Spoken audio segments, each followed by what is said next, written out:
கிருபை தந்த ஐயாவுக்காக நன்றி செலுத்துகிறேன். 2009 வருடம் நான் இந்த ஆலயத்துக்கு வந்தேன். ஜெல்வினும் எங்கள் மகன் ஆல்வினும் சென்ட் ஜோசப்பில் ஒன்றா படித்தவங்க. அப்போ தான் எங்களுக்கு இங்கே ஆலயம் இங்கே இருக்குதுன்னு சொல்லி எங்கள் அம்மா தான் வந்தாங்க முதல். அதுக்கு பிறகு தான் நான் 1 வருஷம் கழித்து தான் நான் இந்த ஆலயத்துக்கு வந்தேன். நான் ஆலயத்துக்கு வரும்போது ரொம்ப பிரச்சனைகளோட போராட்டங்களோடு தான் இந்த இடத்துக்கு நான் வந்தேன். அந்த சமயத்தில் எனக்கு பாஸ்டமாக தான் எனக்கு எல்லாமே கற்றுக் கொடுத்த ஒரு தாயார். ஜெபம்னா என்ன, உபவாசம்னா என்ன, விசுவாசத்தை கற்றுக் கொடுத்தவங்க இவங்க தான். உங்களோட வாழ்க்கையில் ஒவ்வொரு சூழ்நிலையில் அவங்க எப்படி அதை கடந்து வந்தாங்களோ அதை ப்ராக்டிக்கலாக சொல்லும்போது தான் அந்த விசுவாசத்தில் நம்ம கற்றுக்கொள்ள முடிஞ்சுது. அந்த விசுவாசம் கற்றுக் கொடுத்தது தான் இன்றைக்கி நாங்கள் நிற்கிறதுக்கு அது பலனாக இருக்குது.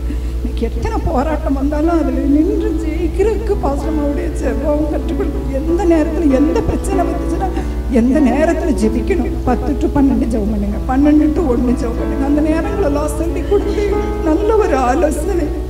எல்லாத்துக்கும் மேலாக எங்கள் குடும்பத்தில் நிறைய பிரச்சனைகள் இருந்த சமயங்கள்லாம் பிரிஞ்சு போயிருந்தது கூட நினைச்சதுனாலதான் அப்போ கூட பாசமோட ஜெபம் தான் எங்களெல்லாம் இவ்வளவாய் நடத்தி இன்னைக்கு நாங்கள் குடும்பமாக இந்த இடத்துல இருக்கிறோம். சாட்சியாக இருக்கேன். தேவன் எங்களுக்கு உதவி செய்திருக்கிறார். அப்படிப்பட்ட தாயார் நாங்கள் இழந்திருப்பது ரொம்ப வேதனையான. கடைசி ஒரு 4-5 மாதங்களாக எங்களுக்கு ஒரு நல்ல ஒரு பேச்சுவார்த்தை இல்லை. பாசம் பேசாததுனால முடியலை. ரொம்ப கஷ்டமாக இருந்தது. அநேக காரியங்களை குறித்து ஆலோசனை சொல்லுவாங்க. அவங்க பேசின ஒரு மணி நேரமாவது பாசமாக ஃபோனில் பேசுவாங்க. அப்படியா நிறைய காரியங்களை குறித்து ஆலோசனை, ஜெபம், உபவாசம் இதுதான் இருக்குது எங்களுடைய பேச்சில். வேறு எதுவும் இருக்காது.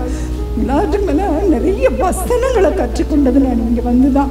நிறைய வசனம், இப்படிப்பட்ட வசனங்கள்லாம் வேதத்தில் இருக்குதா அப்படிங்கிறதே நான் கற்றுக்கொண்டது இங்கே தான். அப்படிப்பட்ட ஒரு இடத்துல ஆண்டவர் எங்களை வைத்திருந்தேன். அப்படிப்பட்ட ஒரு தாயாலே நாங்கள் இந்த நேரத்தில் இழந்திருக்கிறது ரொம்ப வேதனையான ஒன்று.